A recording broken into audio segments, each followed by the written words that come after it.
Across the Pond. Welcome back, guys, to Across the Pond podcast. I'm Amanda McKenna, your host, and today we are joined by Victoria. Hi, Victoria. It's lovely to have you here. Hello. Thank you very much for having me. Of course. Now, Victoria is a midwife, or was a midwife within the NHS system.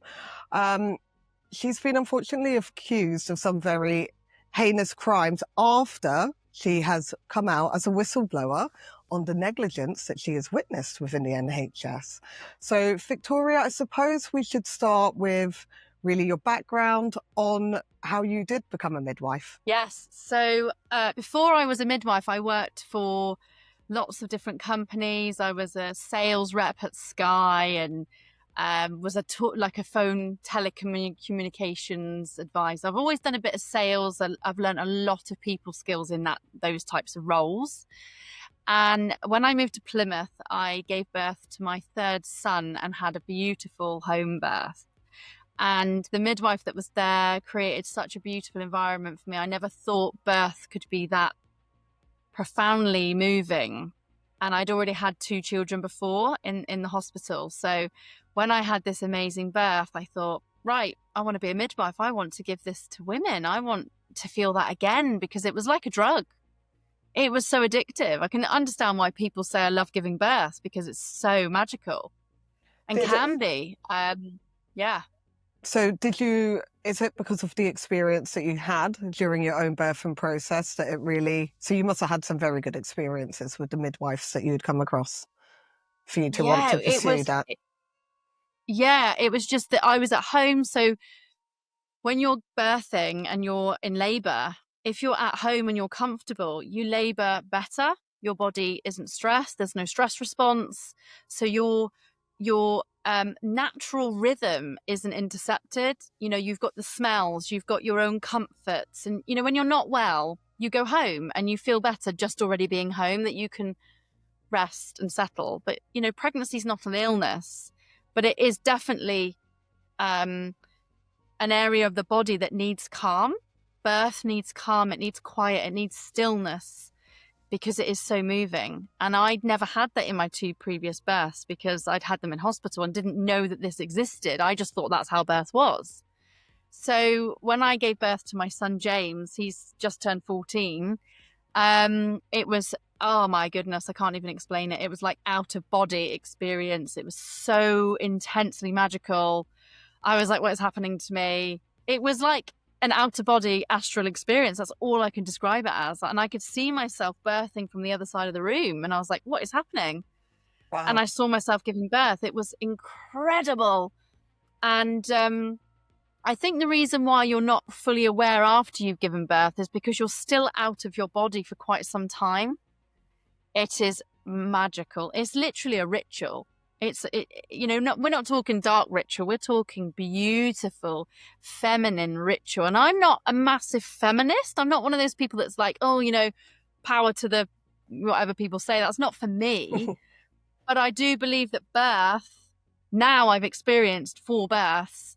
The home birth was the most powerful. And that's why I became a midwife. But I never saw that again, Amanda. I saw home birth, but not in the same way. What was that, your last birth then, that you had that experience? No, 5 years ago, I had the most horrific birth, and I was a midwife and I worked in the hospital. It was very awful. Oh my gosh. I was traumatized for quite some time after. Yeah. I would, you know, I'm not sure what to say. What is it that you've seen? Well, I think for me, in my last pregnancy or in general? In the traumatization, was that in your own birth or in the hospital? In my own birth. So if we think, I'd gone from being a midwifery-led care woman, just midwife, having a home birth, to then my next pregnancy wanting the same thing. I got diagnosed with diabetes, and then I went straight into consultant appointments and scans, all on top of each other. There was no softness around disclosing the things that they needed disclosing to me. And I think because I had trauma from my parents' divorce that I hadn't addressed, it was just trauma on top of trauma on top of trauma. Then if you add in all the trauma that I'd seen in my job, my own birth just became one big fearful, traumatized mess. So I didn't meet my birth and pregnancy in the same place I did 8 or 9 years before. So things like being in consultant appointments, just the language, the constant, you're at risk of stillbirth. I mean, those words alone are scary when you hear them for someone else, but when they go in your own ears, into your own brain and into your own heart, in every cell in your body, that your baby might die, and you hear that all the time, it's so overwhelming. There's just no need for that so much trauma base onto these women. Yes, you're at high risk, but actually the statistics are this on the other side, that this is how many women had diabetes and this is how many women had live births and they were beautiful. None of that balance, Amanda. It was this fear. And I tell you what, if you knew me, I was a mess. I didn't know myself. I didn't know my own mind. I didn't know my own body. I couldn't make a decision. It was so stressful, and my birth was absolutely horrific. I've experienced something similar to that because I was diagnosed myself with placenta previa, with 2 of them, and the third one they actually forced me. So I've got 4, but the third one they did force me to have a C-section. So now I've got no choice. But it was all fear-based, and what they were giving to me throughout my care before I was obviously given birth. So I can definitely relate to it, although in a different way. So during your midwifery in the NHS, what is it, or the type of things that you were seeing there that was going on that has come to this point where you have now come out as a very public whistleblower? I think at the time when you're in it, you don't realise that it is negligence, but you're doing it every day. You're inadvertently breaching your code of conduct every single day that you walk into these hospitals. And that's because the systemic issues of staffing and no breaks, you haven't got the right equipment, you're not doing things right by the patient, you haven't got the right staff that are nurturing people. That's negligence in itself, because I wrote to the NMC when I left, which is the governing body, Nursing and Midwifery Council, and my email to them pretty much said, I'm telling you that I inadvertently broke my code every single day. They weren't even interested. Now imagine admitting you've breached your code of conduct. And my friend was like, don't send that. And I was like, no, I am. That's the truth. So I think what you don't realise is that, do we really need the antibiotic usage that we're giving? Do we really need to be using all these drugs that we're using? Do we really need to induce 300,000 women a year, which is 495 women a day across the country? Do we really need to be doing that? Do we really need to be scanning everybody as much as we do, sticking our fingers in everybody, taking all their bloods? Do we really need to do that? So this is the type of negligence I'm talking about now, is that, do we really need to tell women you're at risk of stillbirth every time you see them? Do we really need to tell women you're fat and overweight? Do we really need to be doing this day in and day out? Bang, bang, bang, bang, bang. That is what I'm talking about. This whole oppression of a job that you're supposed to nurture people, and you're not nurturing anybody. You might think you are, and you might think your tiny sprinkling of 1% on that patient for 2 hours that you looked after them, you gave your best care. But you can't, because you're policy pushed, you're evidence-based pushed, and half of it doesn't even bloody add up because it doesn't match the people in a box. So what I'm saying is, what midwives don't realise is that they're probably being inadvertently negligent without realising it, which is why we've now got the worst outcomes, the biggest baby death rates, the worst maternal death rates, the 1 in 3 birth trauma, and 27 billion litigation since 2019. 27 billion. I asked a whistleblower cop yesterday. I think I just said cop because my son was singing a song this morning in American. It's a police officer, by the way. You did say cop. I just said cop. He said to me, I said, how much do you think the litigation is in maternity? And he went, about 5 billion. I went, 27. What the hell? How can we be getting it so wrong, but yet everybody's still just going to work with their eyes shut? Like, no. So when I started to break it down, Amanda, to actually my role, what I was seeing is I'm raising grievances about how I'm not safe at work, which means patients aren't safe at work. So I was raising grievance that way, which is sensible and safe. And I raised 4 in total. So if I'm not getting a break to eat as a type 1 diabetic, how can I be safe for women that need me in an acute setting? Right? And I have the right to be a labour ward midwife. But my manager said I shouldn't be a labour ward midwife because I had diabetes.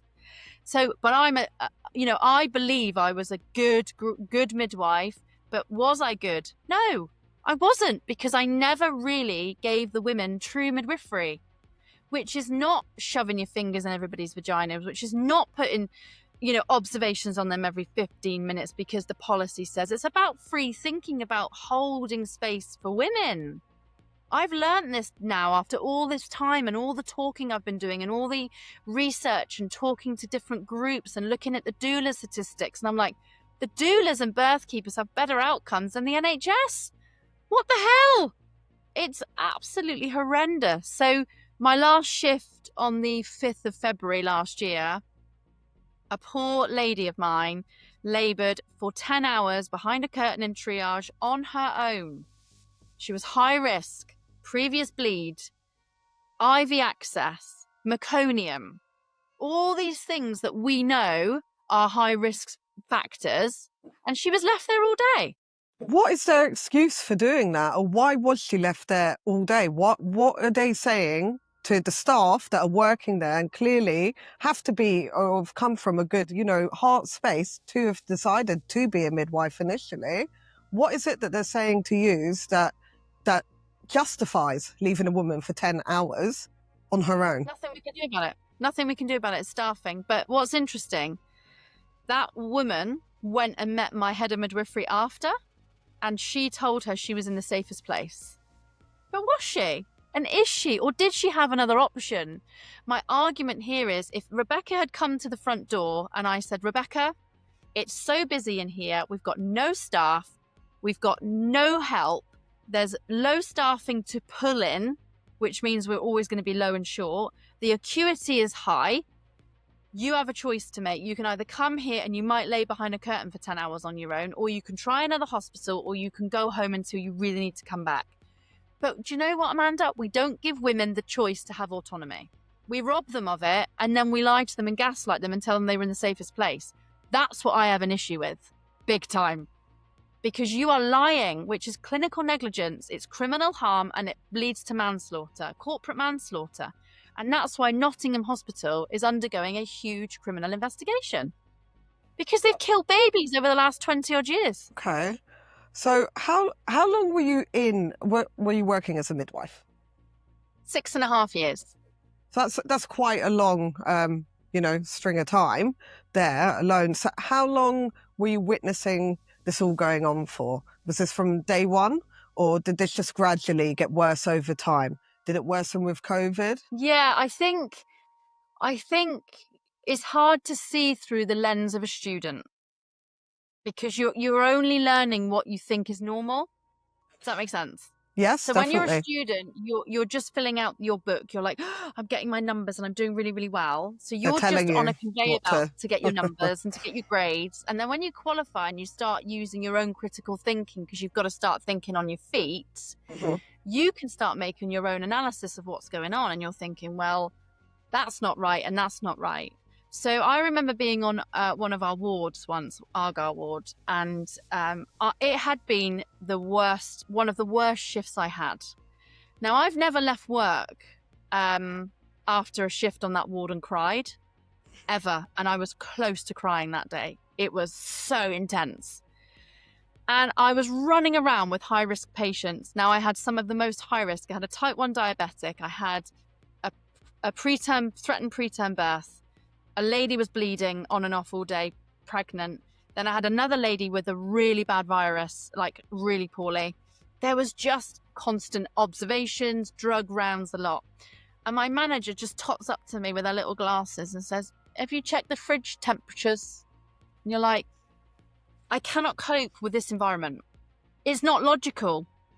Screw the temperatures. I've got really sick women, and that's where my heart is. So what they do is they make you fearful of you missing the strategic trust rules, The which then checklist. takes you away from your job. So if you Mhm. do then inadvertently cause harm to a patient, you can say, well, I had to do the fridge temp. Well, how does that look about you on paper?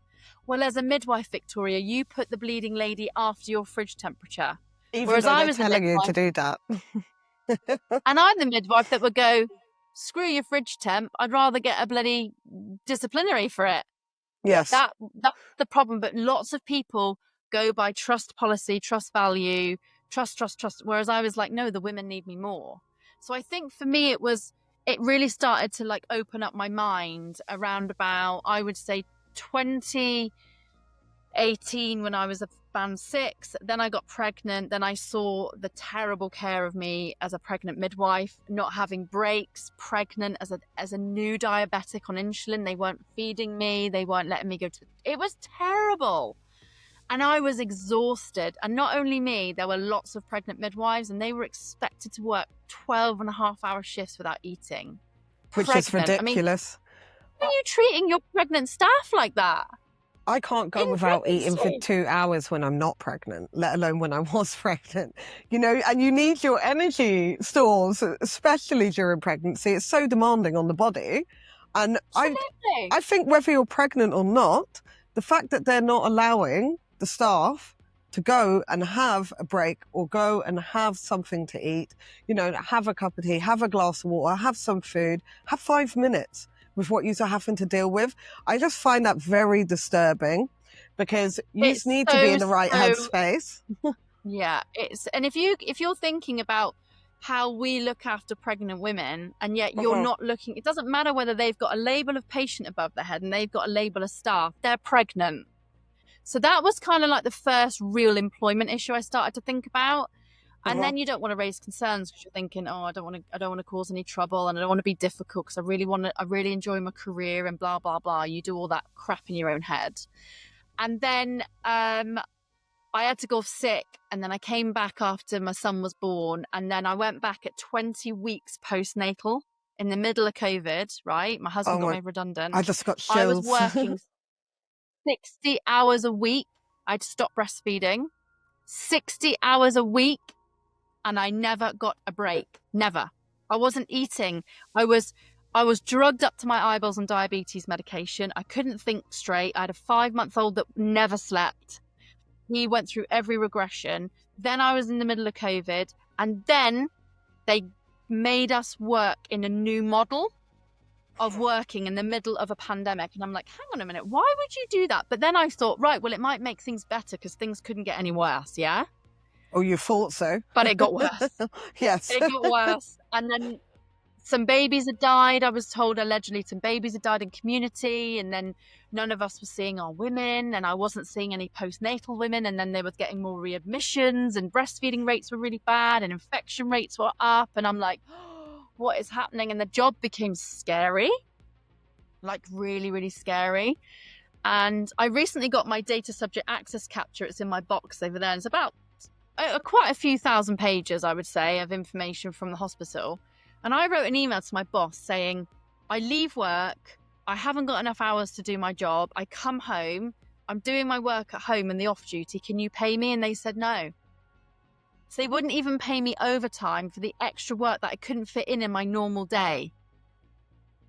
And this is who you're working for, and you think things just started to not add up in the employment world. And then I'm seeing midwives being treated really badly, and then I'm seeing management sit on their arse all day and not make any bit of blinding difference to people's lives. And then you've got patients who aren't being treated safely.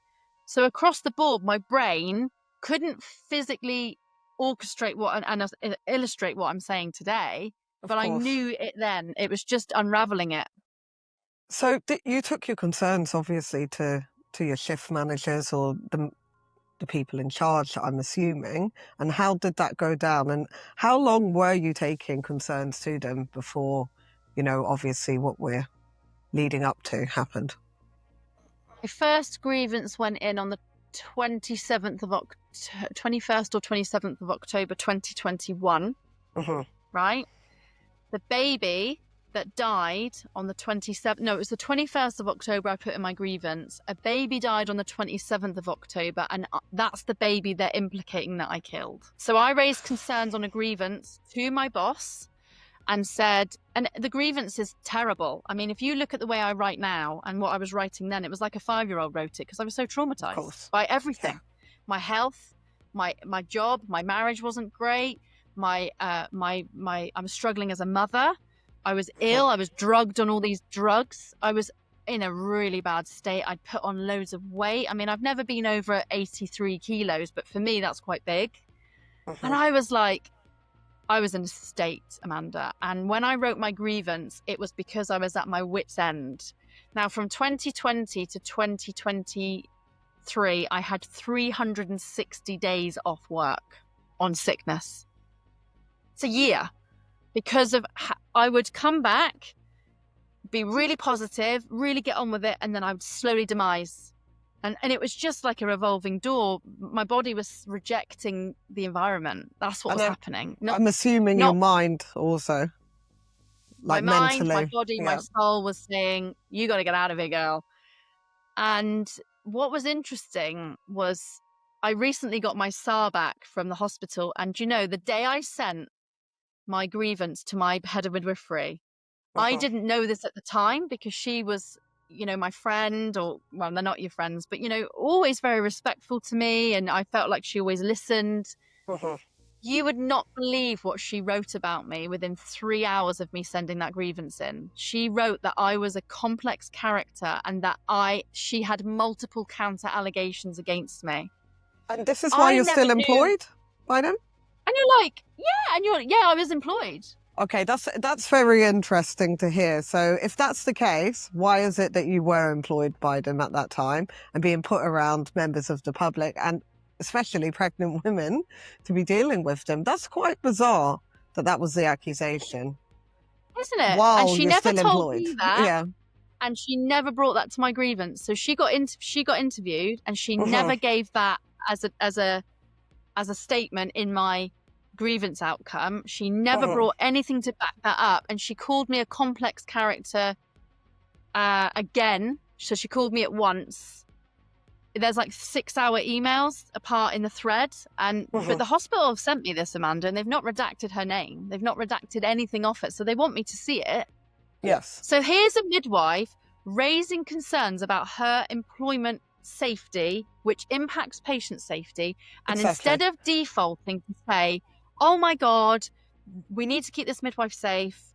We need to make sure she's safe at work. What can I do immediately to put this in place to make things right? I'll get it done now. She defaulted to slag me off, defame me, and then write about me on 2 occasions, 6 hours apart, saying I was the problem. And I think to myself, at the time, I didn't know she'd said that. I only found that out a few weeks ago. And now I've referred her to the NMC for that, because she also referred me for a fitness to practice last year after I'd left for whistleblowing. And you can't do that. So sorry, you referred her to who? The NMC.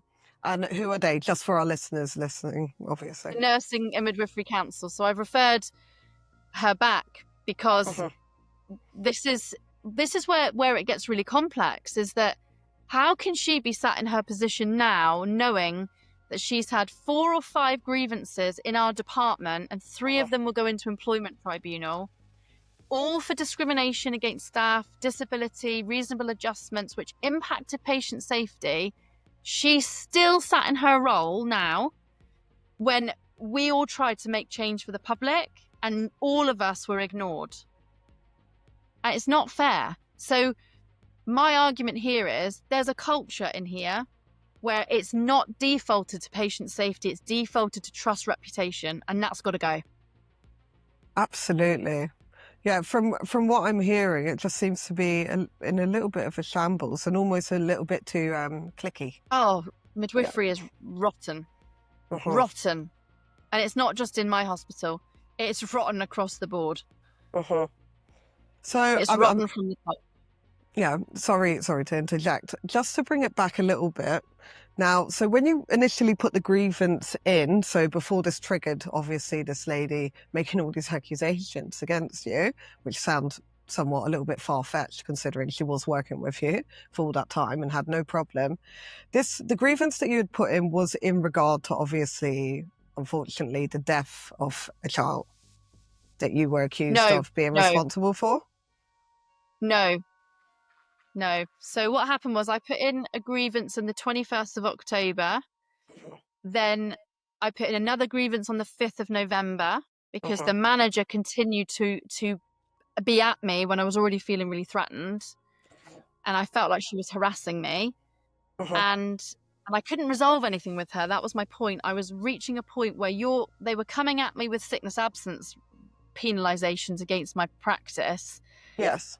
Which was it was being impacted by my diabetes. But if they looked after me and given me breaks and given me the right environment, I probably wouldn't be off sick in the first place. This is what the battle was. Right. Okay. So I put in a grievance in October and November, and then another one, I think it was in the January, and then another one in the February, I think, if I remember rightly. I'd have to get my documentation out, but there's 4 in total. They all got heard, and that was the end of it. It wasn't upheld, of course it wasn't.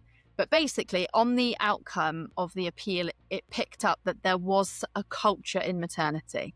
So they were this manager that wrote these things about me on those emails was bidding for money to enable us to have NHS England come in and give us a cultural sort of review, investigation, whatever you want to call it.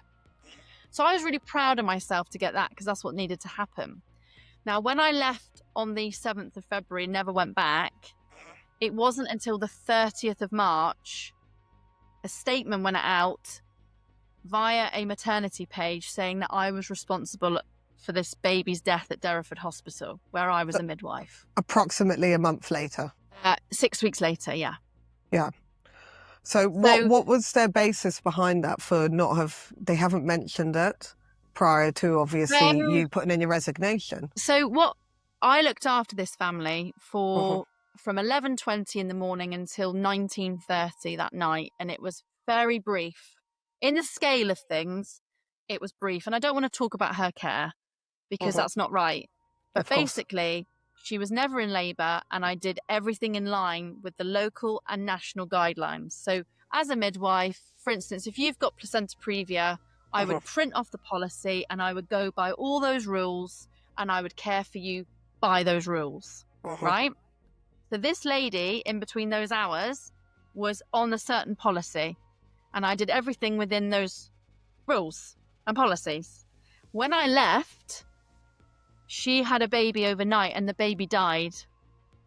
Or there was a terrible, terrible birth, and the baby died. It was so awful.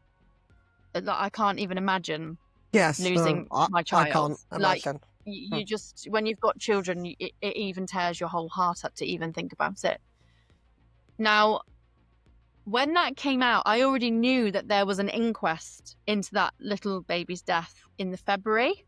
Yes. A week later, I started a safety campaign to change maternity services called the With Women Movement. Okay. So a month after that, on the 30th of March, a group who are also a maternity safety campaign, but their bereaved parents, wrote a statement and said I was responsible for the death of this baby at Derriford Hospital. What was alarming, Amanda, was that they said that I didn't follow national and local guidelines. They said that I find this topic so triggering that I've blanked out so much of it, but it's good to talk about it, that I can't remember exactly all the written things. It is in the court papers, but they basically that's fine. said Take your time, Victoria. Sorry to obviously have to cover this. I actually think it's probably, I think it's actually probably a time to actually read it out, I think, if you're happy for me to do that. I am more than happy for you to do that. We've been asked if we're supporting the campaign by the With Women movement set up by a group of midwives. The answer is no. Baby died at 16 hours old in October of 21, following failures in the care he and his mum, such and such, received during labour at Derriford Hospital. An inquest in February this year found that a series of missed opportunities contributed to his death. One of the midwives involved in his care has gone on to co-found the With Women movement. Now, I didn't co-found it, I was the founder. And to our knowledge has not been honest about her role in such and such death. The midwife failed to follow local and national guidance, and her actions meant critical monitoring of baby well-being did not happen, contributing to the delay in the delivery and ultimately his death. This year, this midwife further compounded the harm she caused by not attending baby's inquest, denying his mum important answers about how and why their son died. Just days after the inquest concluded, she launched her new campaign. As an alliance of people affected by failings in maternity care, we are open to working with almost anyone who shares our goals of safe maternity and a statutory public inquiry. However, we draw the line at a group of people led by a midwife who has behaved in this way and who seemingly continues to avoid being honest and accountable.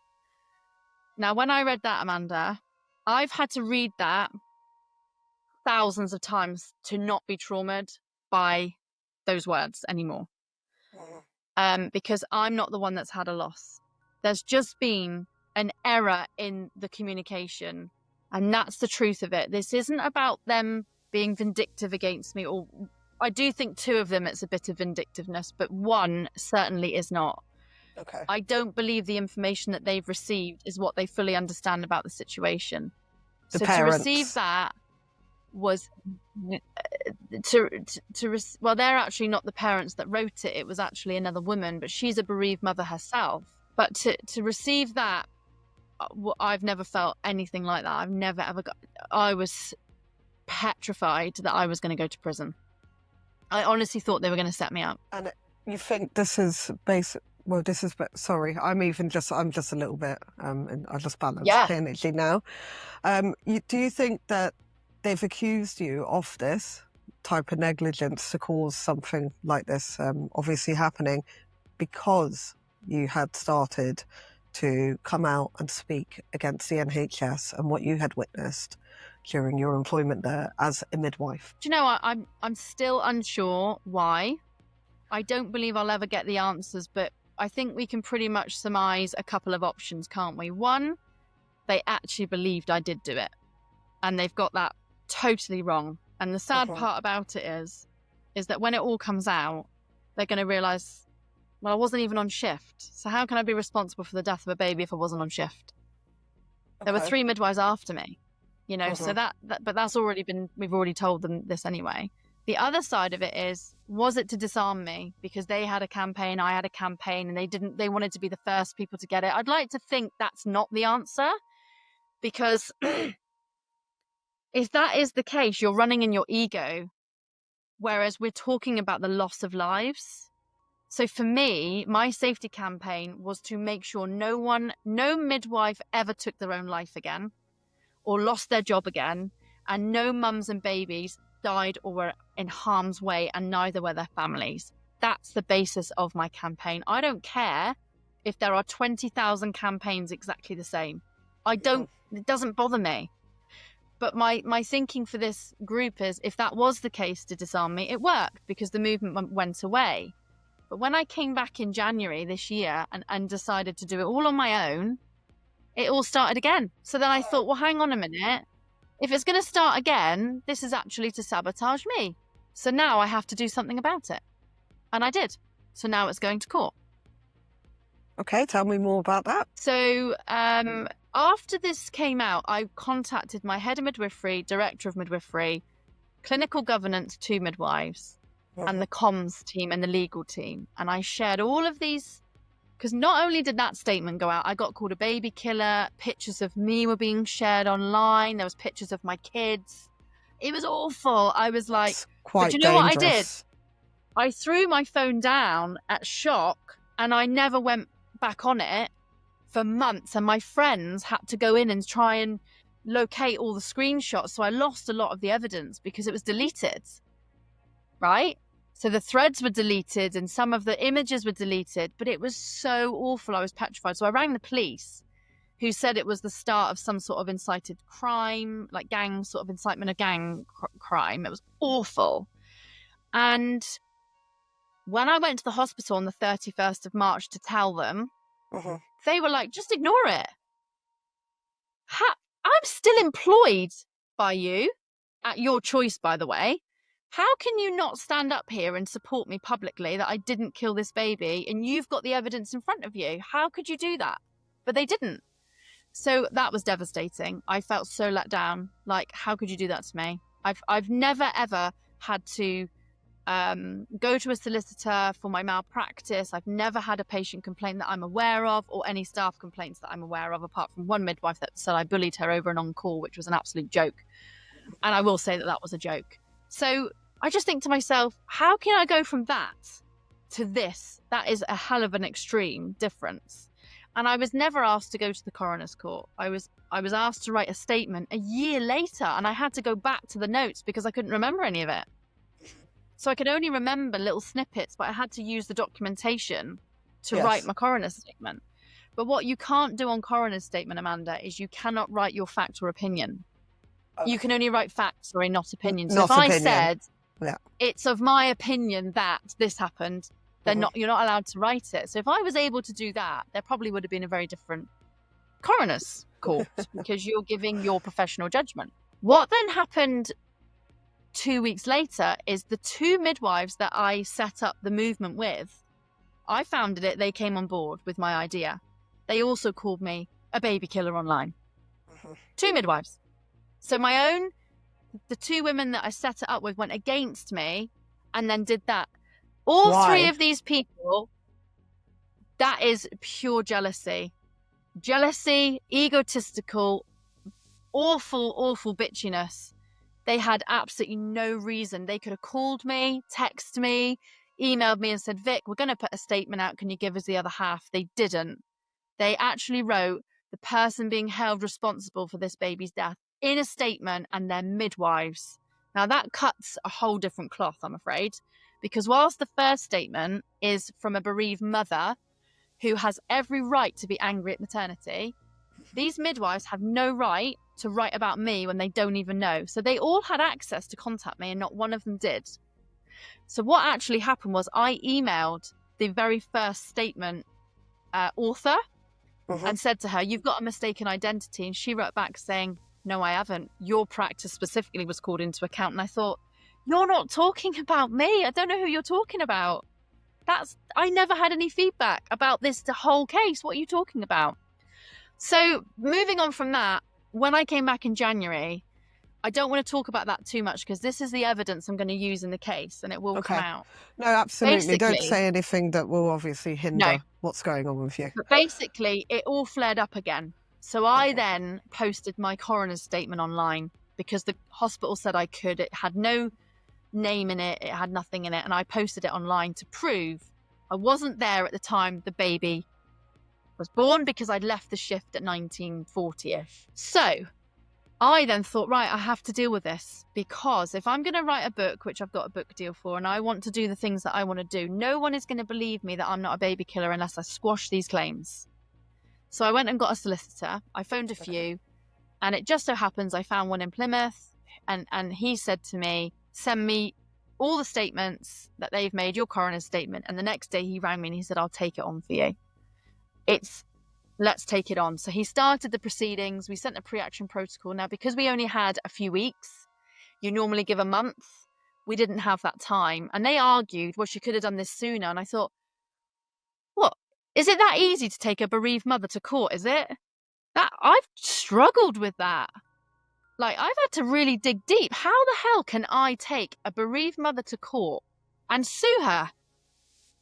That's ridiculous. I don't want to do that. So it took me a long time. And because it reared up again, I thought this isn't going to go away. I've got to do this.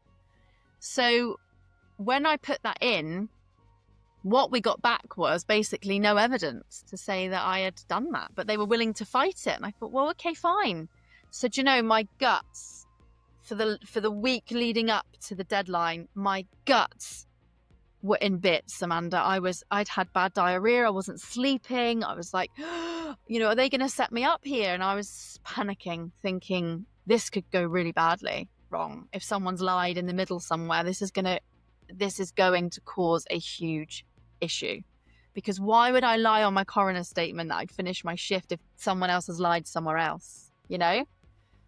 So we decided, because we couldn't settle, that we would then put the claim form in. So I got a barrister, and we've put the council, they're called, they've put in the particulars of claim to the court, and it's in the court system now. And we now go to the High Court of Justice for defamation, King's Bench in London, and it's not going to be pleasant. You know, it's not nice, because what we've got to look at here, the coroner's given his verdict, and I was never mentioned. What are we arguing about here? And who is it that's put the accusations out? And why is it that other midwives are now coming out backing it? And it is, of course, you know, if I was in your position and I was being accused of something I hadn't done, me personally, I would definitely be fighting it. So I do hope, obviously, you know, you get your day in court and everything goes as you need it to. I tell you they what, get the facts. I honestly feel I would be willing to sit down with each of them and talk about this individually, but it's going to cost us hundreds of pounds each to do that, which I'm not spending any money on these people. They don't deserve it. But what I will say is, if you are in a position where you are a public authority, I will be asking you to step down. You don't deserve to be up there when you have tried to obliterate my life. I was that frightened. I said to my husband, if the police come, I gave him all my passwords. If the police come, I want you to do this, this, this, and this. Who has to do that? That's awful. Like, I thought I was going to get arrested. I thought Lucy Letby's just not long gone to prison for something like this. And then I had to come off the register because I thought they're going to take my pin off me. Someone's going to refer me and take my pin off me. And I thought, no, I'm not having that. I've worked too hard for this. Because I had no intention of leaving the register.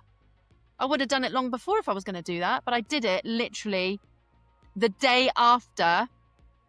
No, I did it the day that my employment ended. I did it, and I got it back on the 7th. I put it in on the 7th of April, and I got it back on the 9th, saying I was removed off the register. It's absolutely disgusting.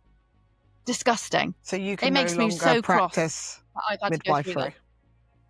No. No. I can't even use the word midwife.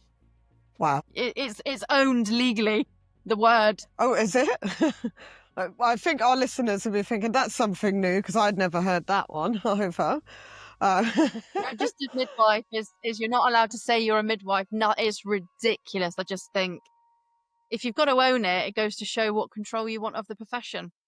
Yeah, that is quite. I'm going to look into that one. I didn't realise they own it. Yes, very again, bizarre. Midwifery Order 2001 it is. That's craziness. So I know you've obviously got all this going on right now, Victoria, and I know it's been obviously a really stressful time for you. And like, of course, you have come out and you've really went guns blazing. So I've been seeing a lot of campaigning you've been doing across your social media platforms. So if we could discuss a bit of that and where it is you are and what you have been doing and what you are advocating for at this moment. Yep. So I started on X because it was uncensored. I could pretty much go to town on my opinions, my views. So I started on there, and when I went live within, I think the first night I went live, which was the 19th of Jan, I was on 17,000 followers overnight. It went absolutely crazy. But I think it helped. I was part of a really good group with Dr. Cartland, David Cartland, who's another whistleblower. And he really pushed for everybody to start following so we could get the message out. So he was hugely instrumental and has been a great friend the last year. In fact, he makes me belly laugh because of the types of conversations that we do have with each. We're like brother and sister. It's so funny. And he's had a really tough time. And then I moved over to Instagram, and that was shut down. So that got shut down. So I thought, you know what? I'm not even going to bother doing that again. I'm not wasting my time chasing these platforms. So I didn't bother. And then I went back onto TikTok. And then TikTok, I went from like 1,000 followers. I'm now on 25,000 followers. Wow, that's a lot of support. That's like maybe 5 weeks, I think. Really? Yeah. Yeah. I think I'm up to 70,000 followers across all platforms since the end of Jan. Wow.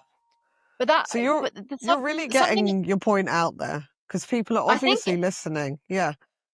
I think it's that, but I also think it's the fact that birth affects us all. So Mhm. it's affected you. It's Yes. affected your mum. It would have, not everybody, but it affects all of us, and it's how we're all linked. So we're all linked by birth.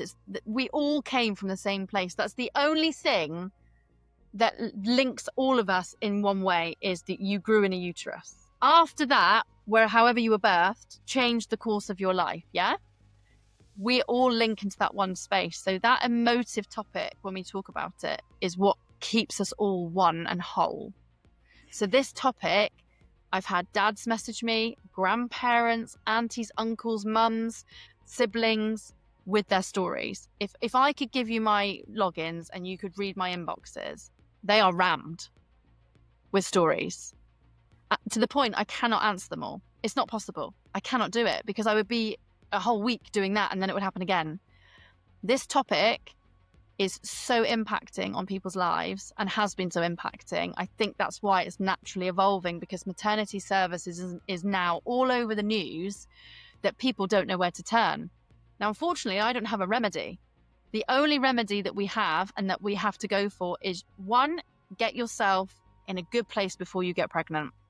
Two, get yourself savings to find a doula or birth keeper or private midwife. Get yourself your own personalized woman of healthcare, because you ain't going to get it in that system. And then the other side of it is, make sure whenever you make decisions around your birth, you go away and you sit in it as long as you need until you know it's the right decision. But the system doesn't allow you to do that. So I think because I'm talking about these things, I mean, I get trolled. I couldn't give two hoots what people say about me. I just block and delete them. Some guy yesterday said she should be deplatformed, and I was like, so should you, mate. You're pushing vaccines. We should Oh, have a really? balanced view on any of it. Yeah, he was pushing vaccines. Whereas I just think now, hang on a minute. I'm learning that we should know every single ingredient of everything before it's even put into our arms or our mouths. We should know it. And we're Me not. and you had this conversation the other day, didn't we, about the vitamin K, which, I would like you to obviously share it with our listeners, because I was quite disturbed, and it actually got me into like once I'd heard what you had to say and what you had sent to me, it gives me a Yeah. lot of anxiety, because I have allowed all 4 of my children to have the vitamin K injection, and I think if there was more awareness about it prior Yeah. to, I wouldn't have been allowing my kids to have that injection. Absolutely. But when you're at uni, you've got all these drugs, right?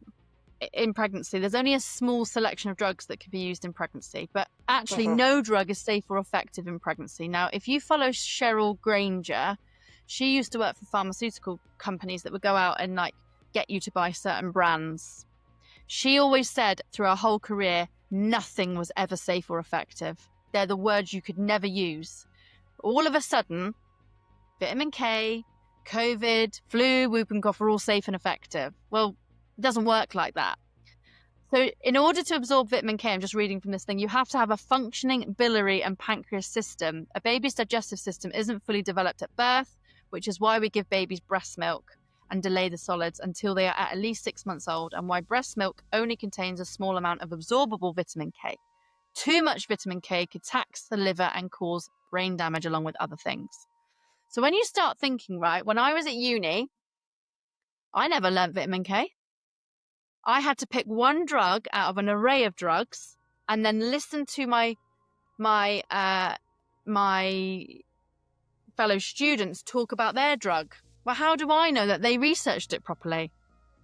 And you don't have the time to go away and research every single drug. So that's the truth of it. If I went in there now and asked every single midwife to tell me all the side effects of labetalol, they wouldn't be able to do it. None of them would. So actually, you're giving a drug that you do not know the side effects of, right?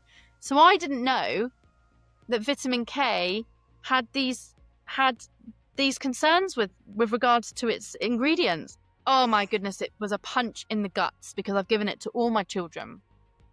And then when you look at the high mercury in the flu, vaccines and what's in the whooping cough vaccine, and yet you'll only allow one small tin of tuna because of the mercury. It doesn't add up. It doesn't add up. And to me, when I saw COVID and my brain was like scratching, like, no one's got COVID, but they've all got illnesses or dead babies or having heart attacks. And then you start looking at the 22-page list of the COVID side effect vaccines. What the hell? And that it like I say, it didn't happen all at once. It was like my brain opened up and then flooded in, and then I had to jigsaw it all out. And now I'm like, it all makes sense. It's all there. So if you imagine your baby's coming out and you're giving it this vitamin K within an hour of life, I'm so mad at myself, because I wish I'd had the inclination to read more and not look at the evidence based on NHS apps, because they're the ones that fund the evidence. They're the one that fund the doctors. Now, Dave Cartland told me that he went and did his master's with the British Heart Foundation. And when he did he did a trial on a particular drug, he got a different outcome to what they did, and they wouldn't put it through because they didn't want people to know the truth about the drugs. That's interesting. Yeah. But I think they're funding all the research so that it's coming back how they want it to be presented, I'm assuming. Why would doctors need to be paid money to promote AstraZeneca or Pfizer? Why? To get started on that one. Like, as a midwife, right, Amanda, if we got a card or gifts, we had to write it down what we received. Really? We had to write it down, but doctors can have a 22,000 plonked in their bank account to go on the telly and talk about COVID vaccines. I think, hang on a minute, there's a balance here. All we need is a balance. That's not sounding that legal. Exactly. That's interesting. Yeah.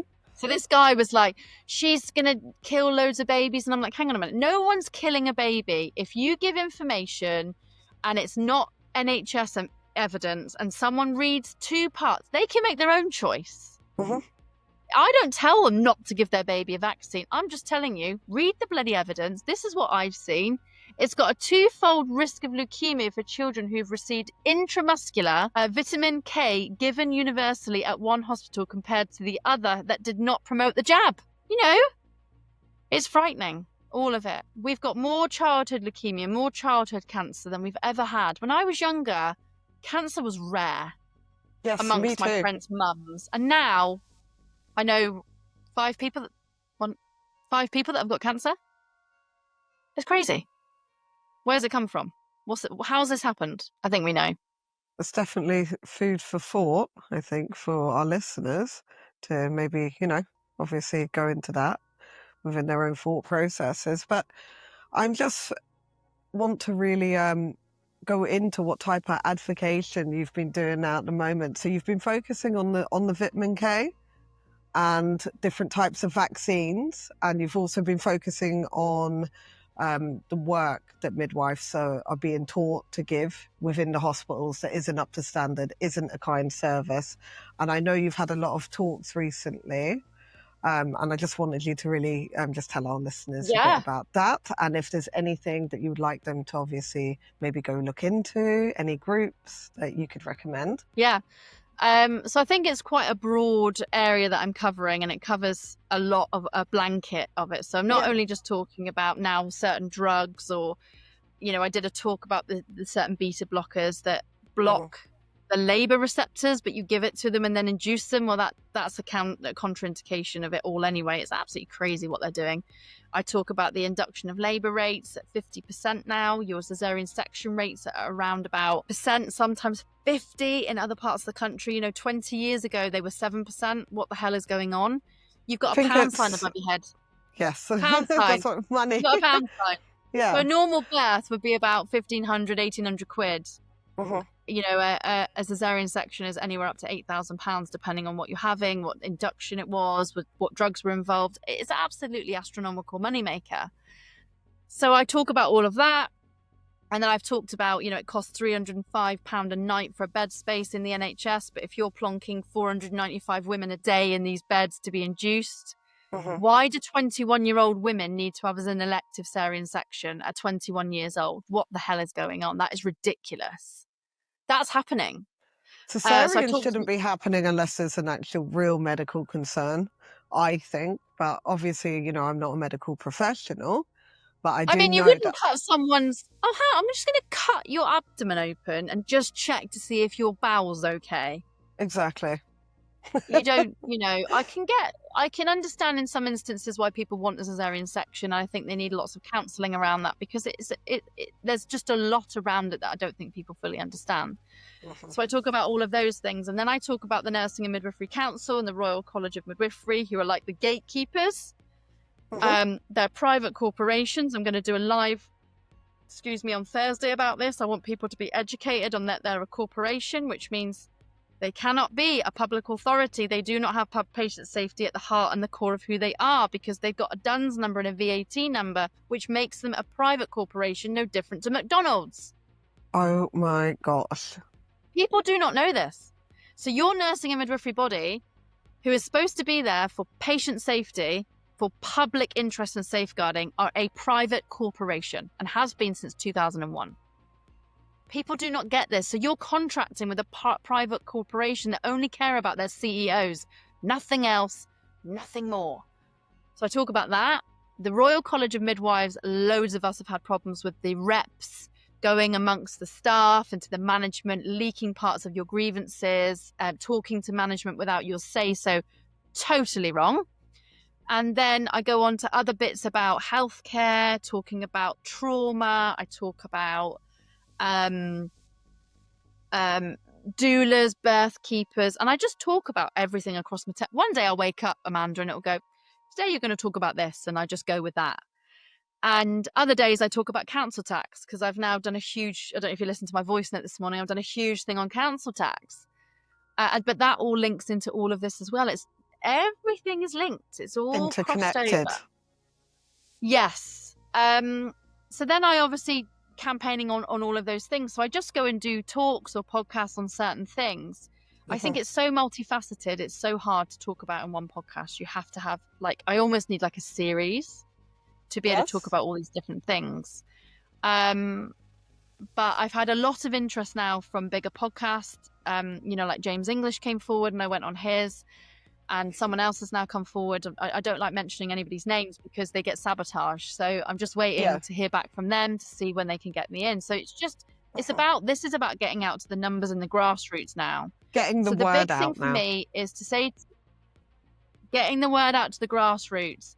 You need to have your due diligence when you get pregnant. You need to know what is ahead for you, where you're going to go and what you're going to do. And you need to be prepared because the birth rate age has risen. So we used to see teenage rates quite high. We don't now. Women I think the average age for a woman is 28 to have their first baby, which is, crazy. But the thing that I would suggest is that people follow Nikita Stark when push comes to shove. She's a decentralized maternity system outside of the system, and she only employs people. They're all self-employed, but she only brings people in who have done the inner work. Whereas a lot of midwives have never done the inner work, probably, and meet women who have never done the inner work, and then you've got a traumatized pregnancy and birth, and then a baby.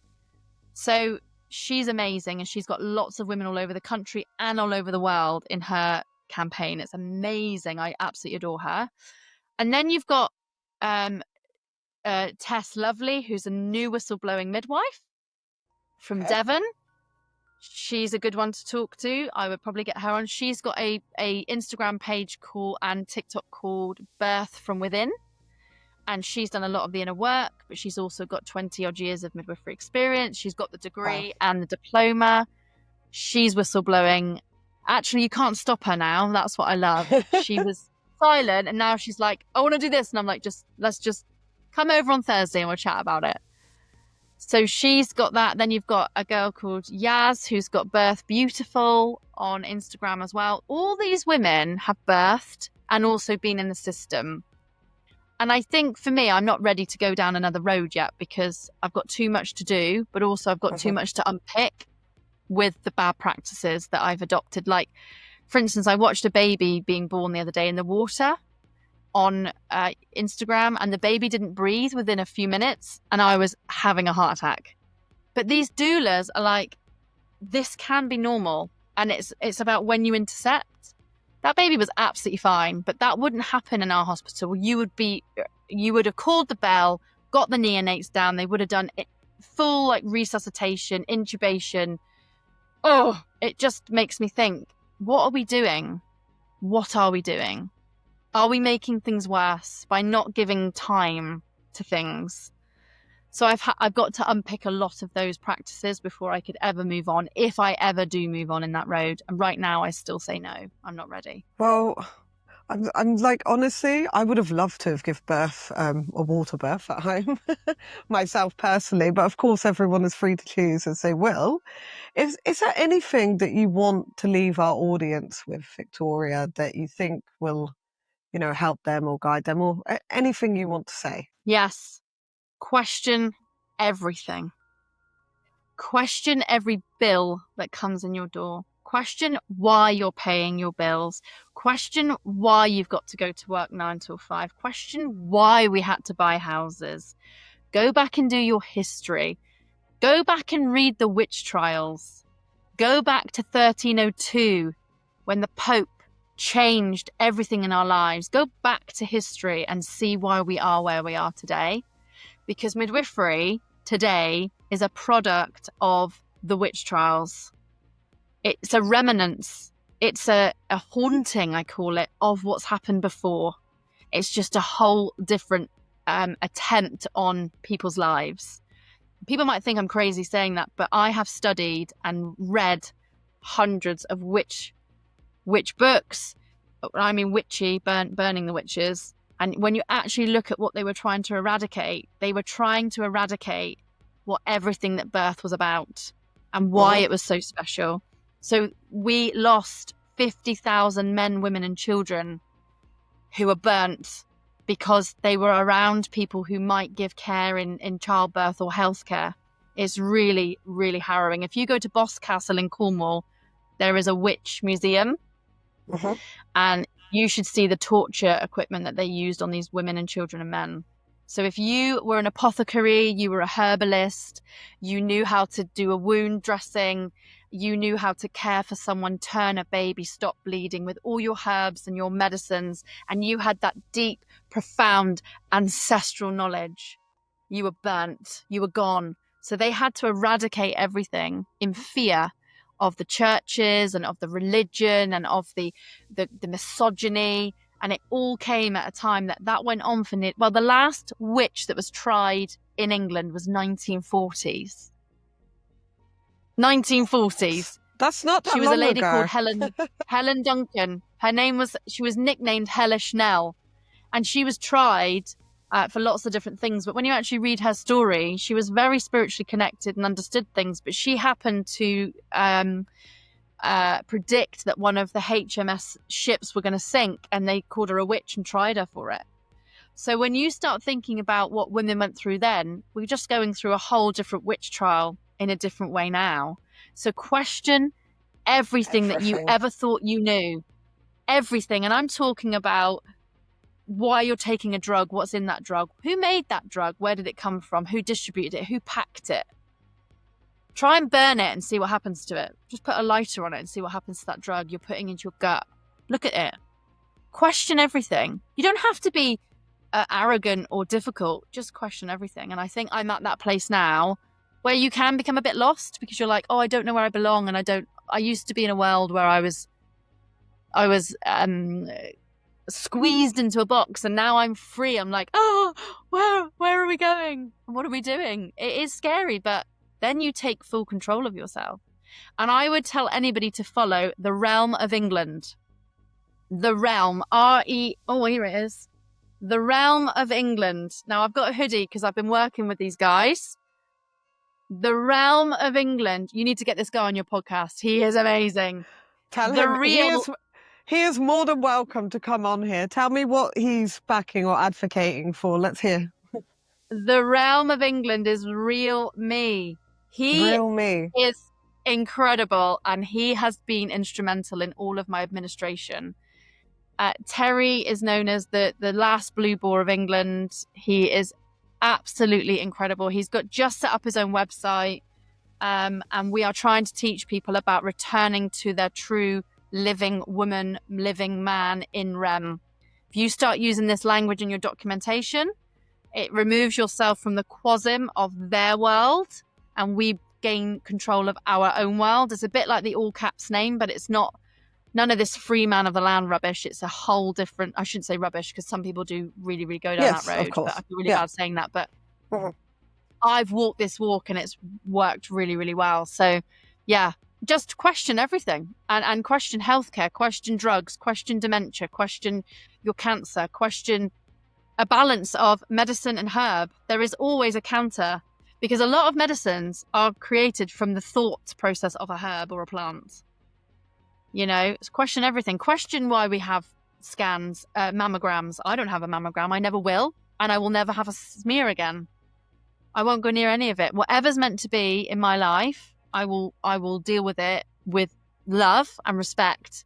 And whatever that turns out is meant to be. And that's how strong I feel in myself now. Thank you so much, Victoria. Victoria, I know that we're going to be hearing a lot more from you across all different socials, and I really appreciate you taking out the time to obviously share with us today.